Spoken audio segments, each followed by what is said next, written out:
Assalamualaikum warahmatullahi wabarakatuh. Perkenalkan, nama saya Muhammad Agung Tuki dengan NIM 92-2370 dari kelas B Akuntansi semester 2. Di video kali ini saya akan menjelaskan isi dari laporan studi kasus saya yang berjudul Akuntansi Keuangan pada PT Asuransi Bina Dana Arta Tbk. Video ini saya buat untuk memenuhi ujian akhir semester pada mata kuliah Akuntansi Keuangan Menengah. Pertama-tama saya akan menjelaskan latar belakang dari perusahaan asuransi Bina Dana Arta Tbk. PT Asuransi Bina Dana Arta Tbk adalah perusahaan asuransi yang telah beroperasi di Indonesia selama bertahun-tahun. Sebagai salah satu perusahaan asuransi yang terkemuka di tanah air, PT Asuransi Bina Dana Arta Tbk memiliki sejarah panjang dalam memberikan layanan asuransi yang andal dan berkualitas kepada masyarakat. Perusahaan ini didirikan dengan tujuan untuk memberikan perlindungan finansial kepada masyarakat Indonesia melalui produk-produk asuransi yang inovatif dan sesuai dengan kebutuhan pelanggan. Dengan fokus pada pelayanan yang berkualitas, PT Asuransi Bina Dana Arta telah berhasil membangun reputasi sebagai perusahaan asuransi terpercaya yang dapat diandalkan oleh para nasabahnya. Selanjutnya saya akan mendefinisikan berdasar teori dari poin-poin tentang akuntansi keuangan menengah. Yang pertama, akuntansi kas. Pengertian kas atau cash dalam akuntansi adalah aktif perusahaan yang berbentuk uang tunai atau uang kertas, uang logam, wesel, cek, dan lainnya yang dipegang oleh perusahaan ataupun disimpan di bank dan dapat digunakan untuk kegiatan umum perusahaan. Yang kedua ada akuntansi piutang. Piutang merupakan salah satu unsur dari aktiva lancar dalam neraca perusahaan yang timbul akibat adanya penjualan barang dan jasa atau pemberian kredit terhadap debitur yang pembayaran pada umumnya diberikan tempo 30 hari sampai dengan 90 hari. Piutang merupakan tuntutan kepada pihak lain yang berupa uang, barang-barang, atau jasa-jasa yang dijual secara kredit. Yang ketiga ada akuntansi persediaan. Persediaan adalah meliputi semua barang yang dimiliki perusahaan pada saat tertentu dengan tujuan untuk dijual atau dikonsumsi dalam siklus operasi normal perusahaan. Aktiva lain yang dimiliki perusahaan tetapi untuk dijual atau dikonsumsi tidak termasuk dalam klasifikasi persediaan. Yang keempat ada aktiva tetap. Menurut Al-Haryono Yusuf, aktiva adalah sumber-sumber ekonomi yang dimiliki perusahaan yang biasa dinyatakan dalam satuan uang. Sedangkan menurut Donald E. Keiso yang telah diterjemahkan dalam bahasa Indonesia oleh Emil Salim menyatakan bahwa aktiva tetap adalah manfaat ekonomi yang mungkin diperoleh di masa depan atau dikendalikan oleh entitas tertentu sebagai hasil dari transaksi atau kejadian masa lalu. Yang kelima ada akuntansi investasi. Istilah investasi berasal dari bahasa Latin yaitu investiren, sedangkan dalam bahasa Inggris disebut dengan investment. Para ahli memiliki pandangan yang berbeda mengenai konsep teoritis tentang investasi. Fitzgerald mengartikan investasi adalah aktivitas yang berkaitan dengan usaha penarikan sumber-sumber dana yang dipakai untuk mengadakan barang modal pada saat sekarang dan dengan barang modal dengan dihasilkan aliran produk baru di masa yang akan datang. Yang keenam ada akuntansi properti investasi. Berdasarkan PSAK 13, properti investasi adalah properti tanah atau bangunan atau bagian dari suatu bangunan atau kedua-duanya yang dikuasai oleh pemilik atau lese atau penyewa melalui sewa pembiayaan untuk menyelesaikan rental atau untuk kenaikan nilai atau kedua-duanya dan tidak untuk digunakan dalam produksi atau penyediaan barang atau jasa atau untuk tujuan administrasi maupun dijual dalam kegiatan usaha sehari-hari. Yang ketujuh ada akuntansi liabilitas jangka panjang dan jangka pendek. Hampir semua perusahaan, baik perusahaan besar maupun perusahaan kecil, mempunyai utang. Dalam akuntansi, utang disebut juga sebagai kewajiban atau dalam bahasa Inggris liabilitas. Utang merupakan dana eksternal yang diperoleh dari kreditur. Definisi liabilitas berdasarkan PSAK atau pernyataan standar akuntansi keuangan per 1 Juni 2012 nomor 57, liabilitas adalah kewajiban kini entitas timbul dari peristiwa masa lalu yang penyelesaiannya dapat mengakibatkan arus keluar sumber dari entitas yang mengandung manfaat ekonomi. Yang kedelapan, akuntansi ekuitas. Sekuritas dilutif, laba per lembar saham. Ekuitas dalam akuntansi adalah bagian dari neraca perusahaan yang terdiri dari modal perusahaan yang diperoleh dari pemilik perusahaan. Ekuitas dapat dihitung dengan menggunakan rumus sebagai berikut. Ekuitas sama dengan total aset kurang total liabilitas. Sekuritas dilutif adalah surat berharga yang dapat dikonversikan menjadi saham. Sekuritas dilutif dapat berupa obligasi, saham, atau instrumen keuangan lainnya yang memiliki nilai yang dapat diubah menjadi saham.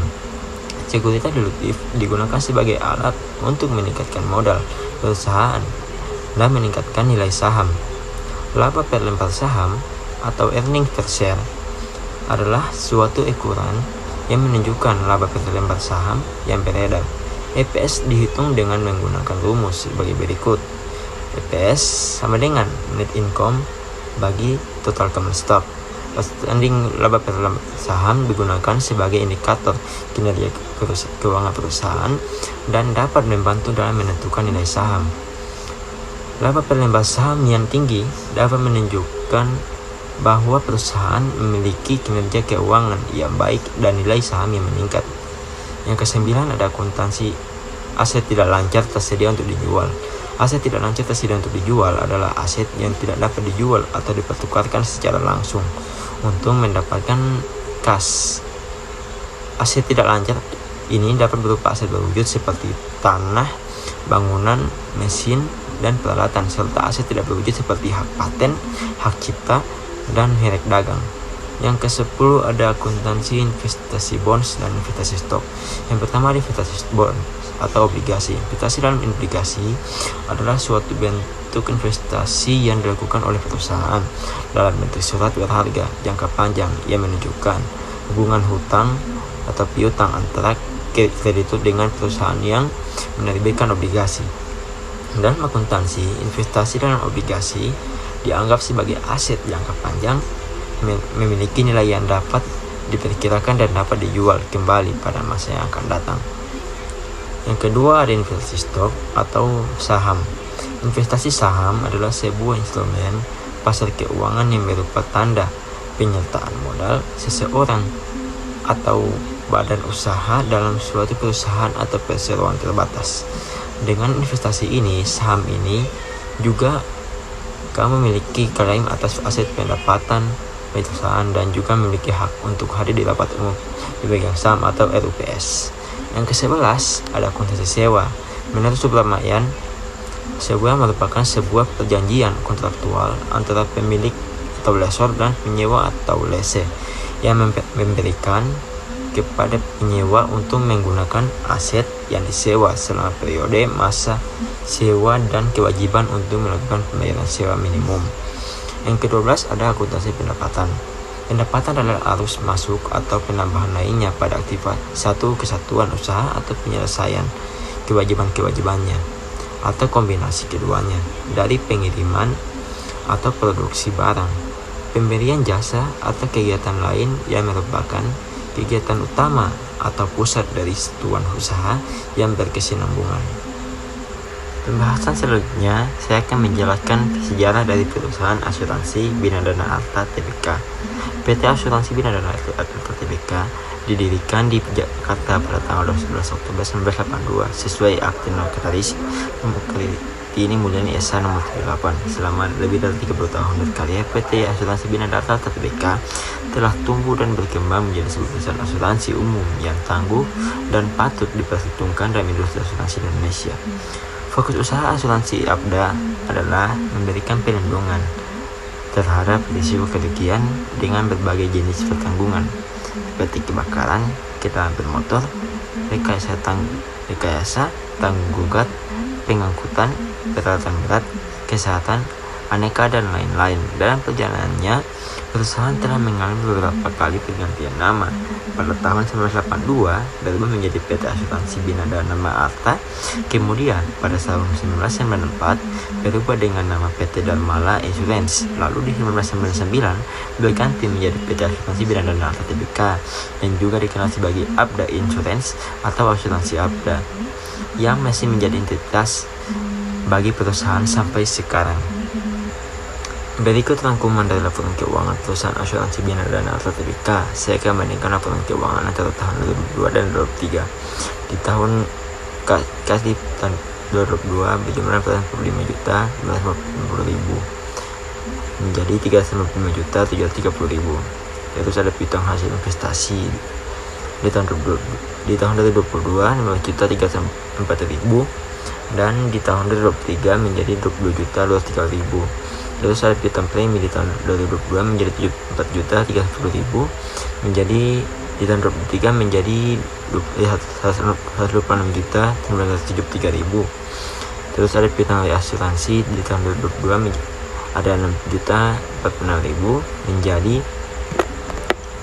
4.007.000. Terus ada piutang lainnya di tahun 2022 menjadi adalah 19.049.000 menjadi 20.483.000. Terus ada aset reasuransi di tahun 2022 75.811.000 menjadi 78.317.000. Terus ada properti investasi tahun 2022 berjumlah 189.429.000 menjadi 108.429.000, artinya sama.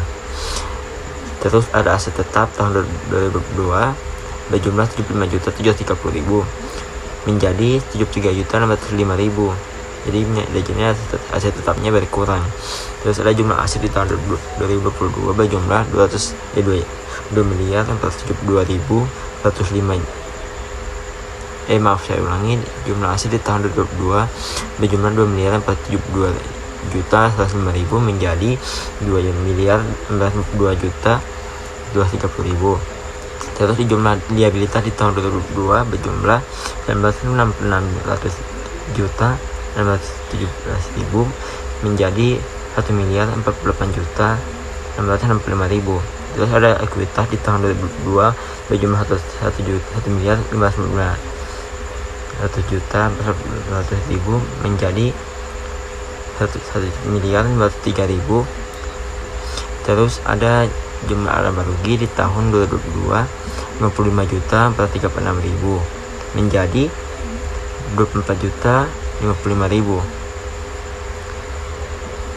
Sekian dari saya mengenai laporan studi kasus akuntansi keuangan pada PT Asuransi Bina Dana Arta Tbk. Jika ada salah kata mohon dimaafkan. Terima kasih.